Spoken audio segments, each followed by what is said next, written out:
Hello दोस्तों, स्वागत है आपका कैरियर विल स्टडी में। आज मैं आपके लिए लेकर आई हूँ कक्षा 6 की सब्जेक्ट है हमारे पास हमारा इतिहास और नागरिक जीवन। आज मैं आपको अपनी इस वीडियो में इस सब्जेक्ट का चैप्टर नंबर 7 कराऊंगी। हमारे पास 7 चैप्टर है मौर्य समाज। पाठ 7 इसका नाम क्या है? मौर्य समाज। सबसे पहले मैं आपको इस चैप्टर की अभ्यास कराऊंगी। अभ्यास निकाल लेते हैं हम पहले। तो देखो ये रही हमारे पास सबसे पहले शब्दावली है। उसमें क्या दे रखा है? राजदूत। राजदूत किसे बोलते हैं?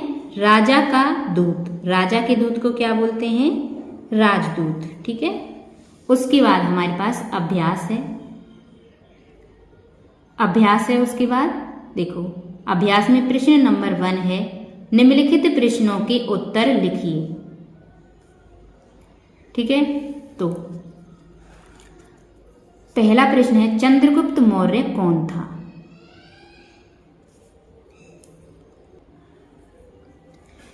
तो क्या है हमारे पास पहला प्रश्न?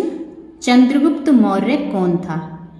इसका उत्तर लिखेंगे हम। देखो, चंद्रगुप्त मौर्य मगध का सम्राट और मौर्य साम्राज्य का संस्थापक था। ठीक है। उसके बाद अगला प्रश्न है हमारे पास खा, चाणक्य और मेगनास्थनीज की पुस्तकों के नाम लिखिए। ठीक है। तो इसका उत्तर लिखेंगे हम। चाणक्य की पुस्तक अर्थशास्त्र और मेगनास्थनीज की पुस्तक इंडिका है। ठीक है। उसके बाद गा है हमारे पास, अशोक ने कौन सा युद्ध लड़ा? युद्ध का क्या परिणाम हुआ? तो इसका उत्तर है हमारे पास, अशोक ने कलिंग का युद्ध लड़ा। इस युद्ध में लाखों लोग मारे गए। इस युद्ध के बाद अशोक ने भी युद्ध न करने का निश्चय किया। ठीक है। उसके बाद अगला प्रश्न है घा, अशोक ने बौद्ध धर्म क्यों अपनाया? इस धर्म के प्रसार के लिए उसने क्या किया? तो इसका उत्तर लिखेंगे हम। कलिंग युद्ध में हजारों सैनिक मारे गए तथा बहुत बड़ी संख्या में घायल हुए।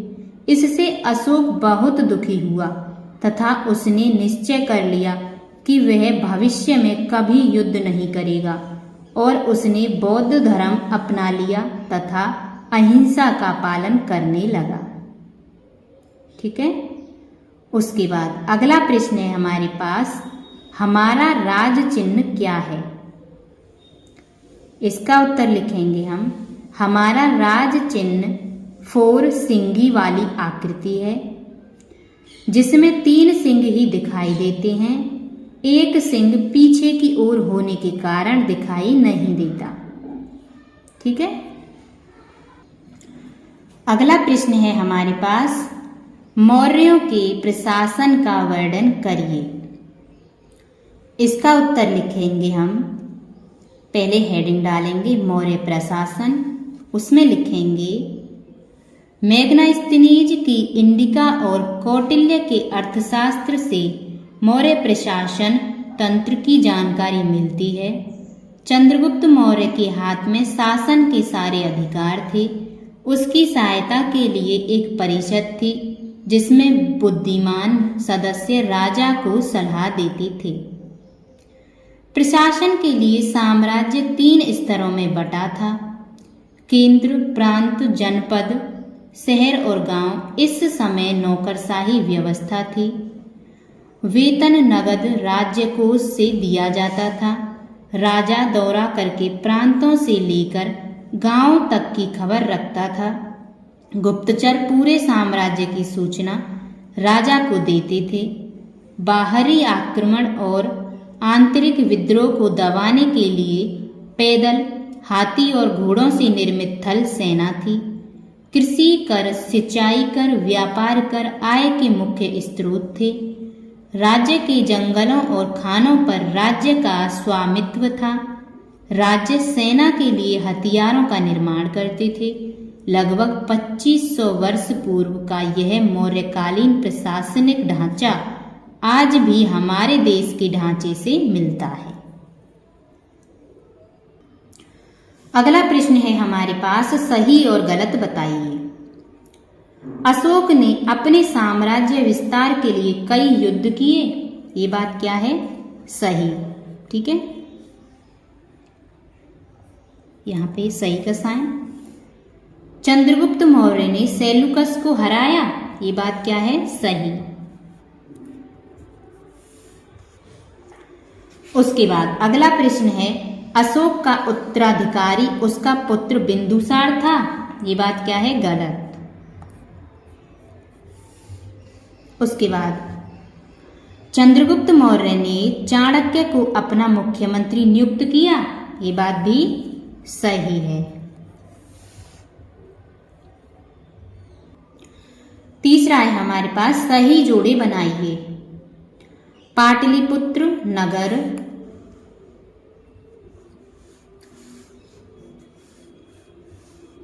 प्रजा को सही राह दिखाने वाले अधिकारी, या फिर बौद्ध धर्म के प्रसार के लिए, या नंद वंश के शासकों को परास्त करने के लिए, या 6 परिषद के द्वारा शासित था। इसे किसके साथ मिलाएंगे? पाटलिपुत्र को 6 परिषद के द्वारा शासित था। ठीक है, इस तरह से। उसके बाद धम्म महामात्य, इसे किसके साथ मिलाएंगे? आ के साथ। प्रजा को सही राह दिखाने वाले अधिकारी। ठीक है, उसके बाद गा क्या है? चाणक्य ने चंद्रगुप्त को प्रशिक्षित किया। ठीक है, गा को किसके साथ मिलाएंगे? सा के साथ। उसके बाद है, अशोक ने अपने पुत्र पुत्री को श्रीलंका भेजा बौद्ध धर्म के प्रसार के लिए। ठीक है,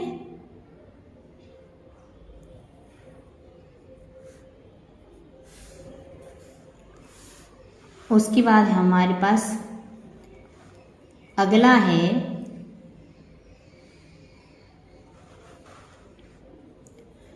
पता कीजिए और लिखिए। अशोक की लाट पर बने 4 सिंगों का प्रयोग कहां कहां किया गया है? तो ये जो लाइनें बनी हुई हैं, इसी में आपको आंसर लिखना है। तो आंसर में क्या लिखना है? देखो, अशोक की लाट पर बने 4 सिंगों को, यहां से लिखना शुरू करेंगे हम। अशोक की लाट पर बने 4 सिंगों को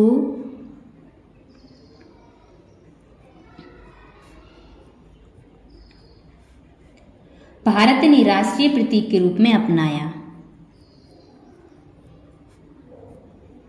भारत ने राष्ट्रीय प्रतीक के रूप में अपनाया। ठीक है, अपनाया है।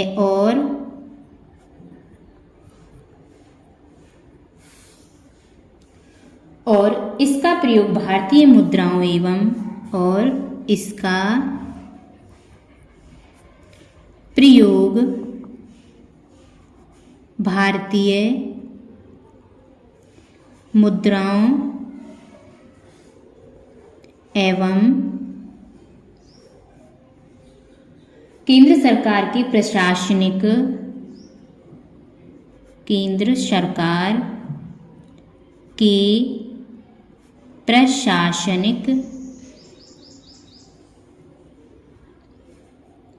अधिकारियों एवं सैनिकों की वर्दी पर किया जाता है।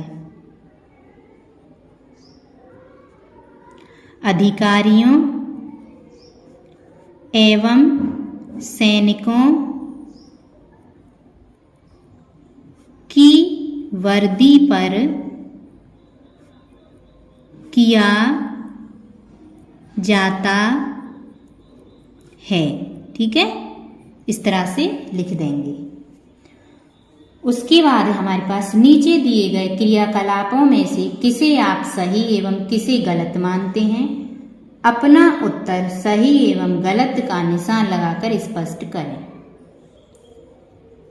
क्रियाकलाप, दूसरों के लिए गलत बातें करना सही है या फिर गलत? दूसरों के लिए हमें गलत बातें करनी चाहिए, ये बात क्या है? गलत। ठीक है, उसके बाद दूसरों के साथ समानता का व्यवहार, ये बात क्या है? सही। ठीक, उसके बाद प्रेम पूर्वक बोलना, ये बात भी सही है। लड़कियों का सम्मान, लड़कियों को समान अधिकार देना, ये क्या है? सही। आपस में मारपीट करना, ये बात गलत। प्राणियों एवं जीव जंतुओं की सुरक्षा, ये बात सही है। बाल मजदूरी को रोकना, सही। वृक्षारोपण को प्रोत्साहित करना, सही। ठीक है, उसके बाद अपने दोस्तों से अपने उत्तर का मिलान करें। कौन सा क्रियाकलाप क्यों सही है एवं क्यों गलत है, इसके कारणों पर चर्चा करें। ठीक, उसके बाद है प्रोजेक्ट वर्क। इसमें क्या है? अपने परिवार की वंशावली का चार्ट तैयार करें, जो कि आपको स्वयं चार्ट तैयार करना है, ये वर्क कॉपी के लिए नहीं है। इसी के साथ आपका चैप्टर समाप्त हो चुका है। मिलते हैं नेक्स्ट वीडियो में एक नए चैप्टर के साथ। अगर आपको हमारी वीडियो अच्छी लगी हो तो वीडियो को लाइक करें और हमारे चैनल को सब्सक्राइब करें। धन्यवाद।